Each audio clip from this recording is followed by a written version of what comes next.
For 10,000 years, the Emperor of mankind has sat immobile on the golden throne, directing the Astronomican across 50,000 light-years of the galaxy.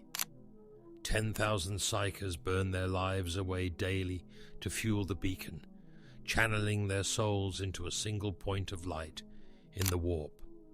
100 psykers die every day. That's 36,500 souls annually. Over 10 millennia, that's 365 million psykers consumed, their psychic essence fed directly into the Astronomican's flame, and that's not counting the quadrillions who worship the Emperor as a god, whose faith generates psychic resonance in the warp. The Astronomican isn't maintaining the Imperium. It's incubating the fifth chaos god, and the Emperor's corpse is the womb. The Astronomican exists simultaneously in real space and the Immaterium. It's a psychic construct projected through the warp, visible to navigators as a brilliant beacon, described as silvery light and a chorus of heavenly voices. But that description should sound familiar to anyone who knows how warp entities manifest. The chaos gods don't have physical forms. They're concentrations of psychic energy given consciousness through sustained belief and emotion. Khorne formed from endless warfare and bloodshed, Tzeentch from scheming and ambition, Nurgle from despair and the acceptance of entropy, Slaanesh from the Elders' millennia of excess and depravity. Each required vast amounts of psychic energy, focused through specific emotional resonances over extended periods. The Astronomican has been feeding on faith, sacrifice, and worship for 10,000 years, channeled through a single focal point by the most powerful psyker who ever lived. Consider what's actually happening inside the chamber of the Astronomican. 10,000 chosen psykers sit in a massive sphere carved from a mountain peak, each facing the center where a great ball of psychic energy blazes. They don't provide the beacon's power through skill or training. They're consumed. Their life force is leached away until they fade and die, burned out like candles feeding a greater flame. This isn't technology. This is ritual sacrifice on an industrial scale, and it's been running continuously since M30. The Emperor channels this death energy across the galaxy, shaping it, directing it. But where does all that psychic residue go? Souls don't just dissipate. In the warp, they either dissolve into background noise or they coalesce into something larger. 365 million psyker souls over 10 millennia, each one funneled through the Emperor's will, each one carrying the imprint of faith and sacrifice and devotion to the master of mankind. The Eldar know what this looks like. During the Siege of Terra, observers noted that the warp around Terra resembled the birth of Slaanesh, with reality and Immaterium interlocked, focused on a core of absolute suffering. The fall of the Elder took millennia of concentrated psychic decadence, before Slaanesh erupted into consciousness in M30. The birth scream shattered their empire and created the Eye of Terror. That's what happens when a chaos god is born.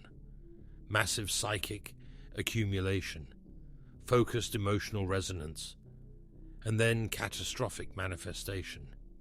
The Astronomican has been running for a third of the time it took Slaanesh to gestate, fed by orders of magnitude more people, because the Imperium spans 1 million worlds. The Imperial cult claims 10,000 billion believers. At minimum, every prayer to the God Emperor, every hymn sung in his name, every sacrifice made for his glory generates a ripple in the warp. That ripple flows toward Terra, toward the throne, toward the Astronomican's blazing focal point. The Emperor's changing nature supports this conclusion. When Robert Guilliman finally met his father after 10,000 years, what he encountered horrified him. The being on the golden throne was too much, too bright, too powerful. Guilliman couldn't perceive him properly.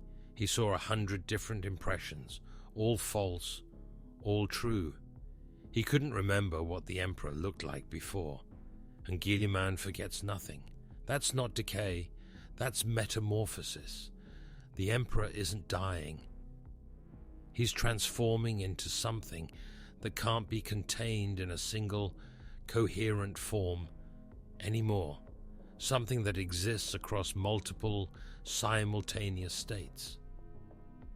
That's exactly how the Chaos Gods manifest to mortal perception.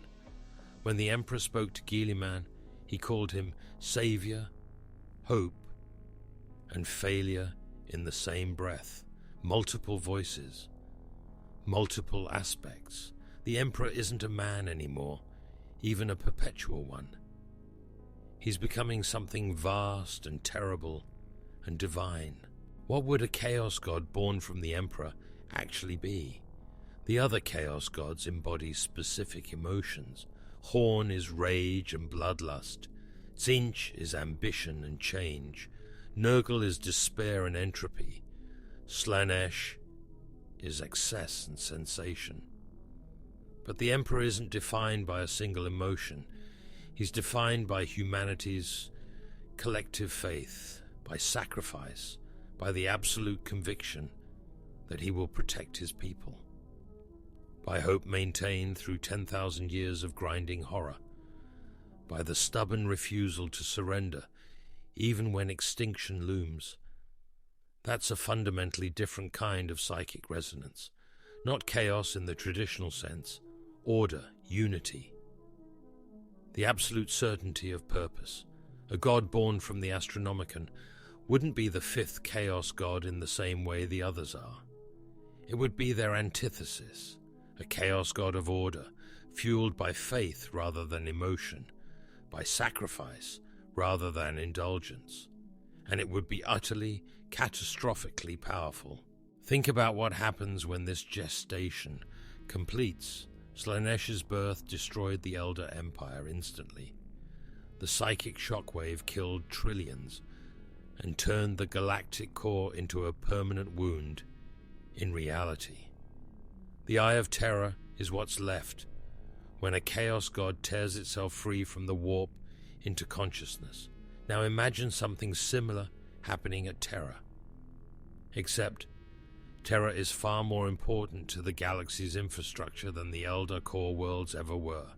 The Astronomican guides every Imperial ship through the warp. It's the only thing preventing the Imperium from fragmenting into isolated systems.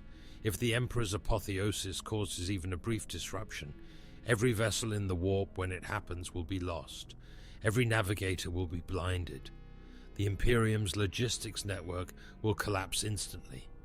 And the psychic birth scream of a god born from 10,000 years of accumulated faith and sacrifice would be detectable across the entire galaxy. What do you think would actually emerge from the Golden Throne when this happens? Would it still be the Emperor, or something that wears his image, while operating on utterly inhuman principles? Drop your thoughts in the comments. Living Saints provide a preview of what's coming. These individuals resurrect from death, manifest wings of holy fire, channel devastating psychic power despite not being trained psykers, and operate as near invulnerable warriors blessed by the Emperor. They're not miracles, they're warp manifestations. Saint Celestine has described her resurrection as returning from pain and silence in the warp, being reborn into a shell that's mostly her but not entirely. That's not divine intervention. That's possession by a warp entity. She's a demon of the nascent Emperor God, an avatar manifested through faith strong enough to punch through the barrier between Immaterium and Immaterium. The Emperor has a domain in the warp now, similar to the realms of chaos. Celestine passes through trials of the Chaos Gods before reaching a beautiful pastoral realm where a young girl asks if she can stay this time. That's not metaphor.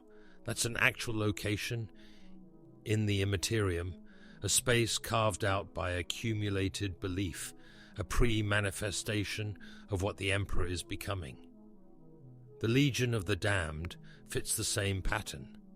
Space Marines who appear from nowhere fight with supernatural effectiveness, then vanish without explanation.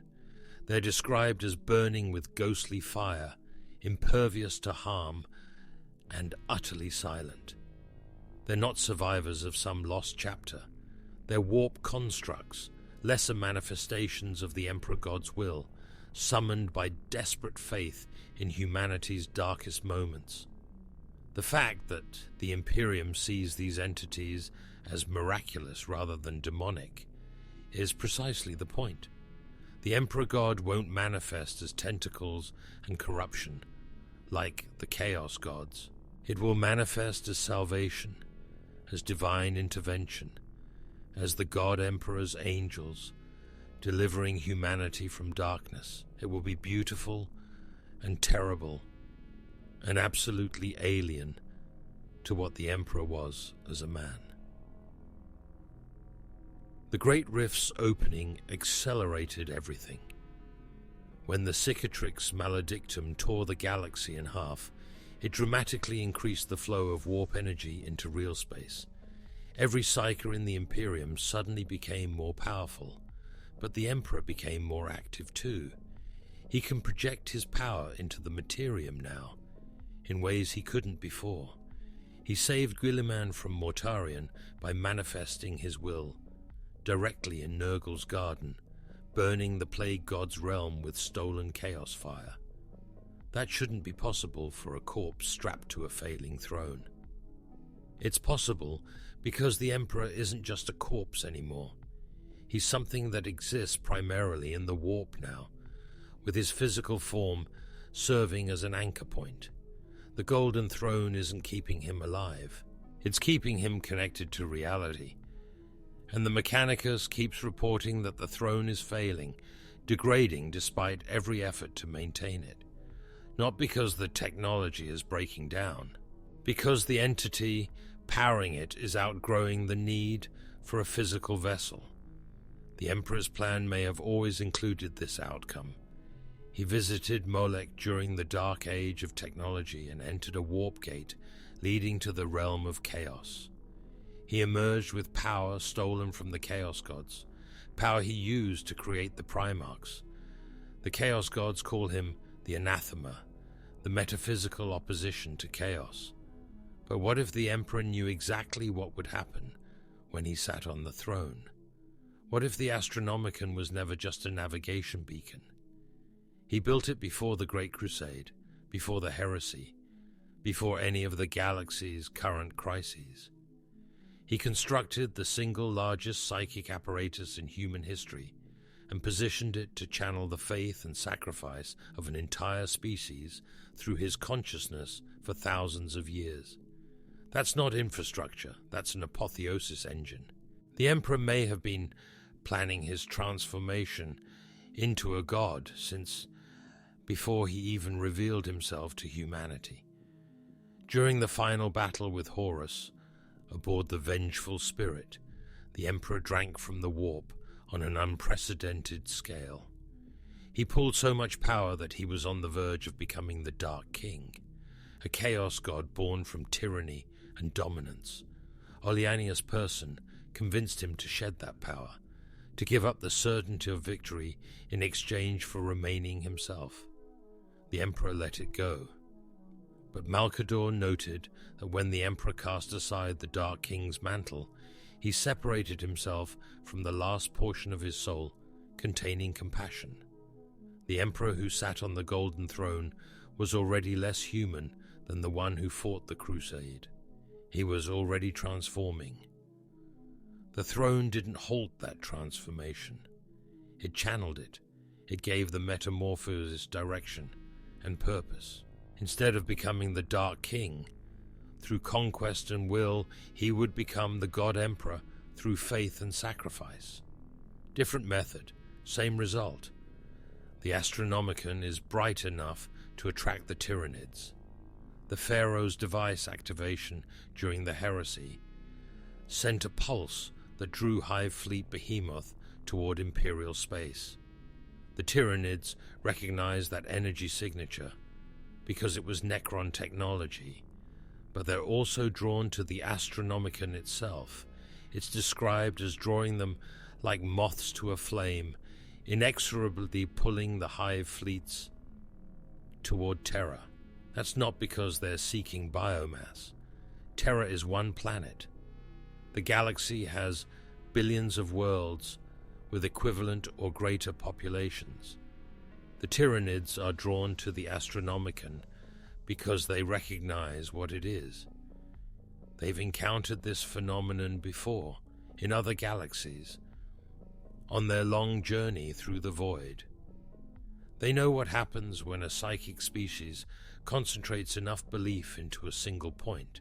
They've seen gods being born, and they're converging on Terra because they want to consume the Emperor before his transformation completes.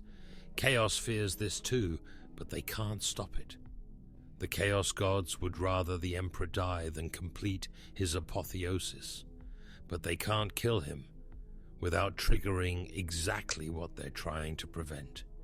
If the Golden Throne fails and the Emperor's physical form dies, his soul won't dissipate. It will explode into the warp with the force of 10,000 years accumulated faith behind it.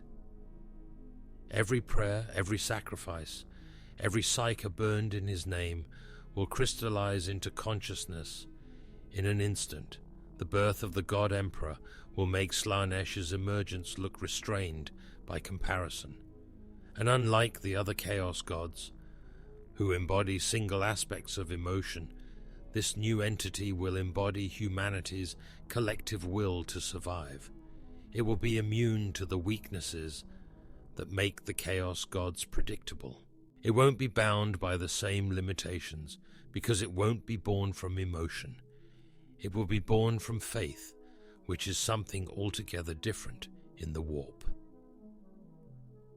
The Imperium thinks the Emperor protects. They pray to him for salvation, confident that their faith means something, that their sacrifices matter. They're right, but not in any way they understand. The Emperor does protect, but the protection isn't coming from the wizened corpse on the Golden Throne. It's coming from the vast psychic entity that corpse is giving birth to, the god forming in the warp that's learning to extend its will into Immaterium through avatars and manifestations, the living saints, the legion of the damned, the miraculous interventions that keep the Imperium lurching forward.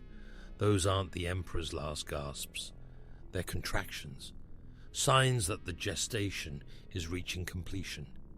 The God Emperor is already partially present in the Immaterium. It just hasn't fully awakened yet.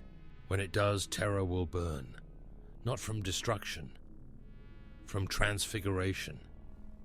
The golden light that navigators see will intensify beyond bearing. The warp around Terra will ignite with psychic fire, and the entity that emerges won't be the man who walked among humanity for 40,000 years.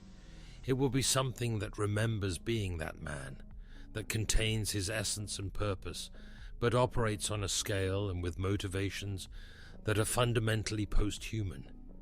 It will love humanity the way the Emperor always claimed to love them, not as individuals, but as a species, as a concept, as raw material for something greater than any of them could become alone. The Emperor will finally be the god the Imperium has worshipped for 10 millennia. And the galaxy will learn that having a god of your own doesn't mean salvation. It means you've become fuel for something vast enough to fight the other gods on equal terms. The Astronomican isn't failing. It's ripening. And when the fruit finally bursts, Nothing in the Imperium will ever be the same.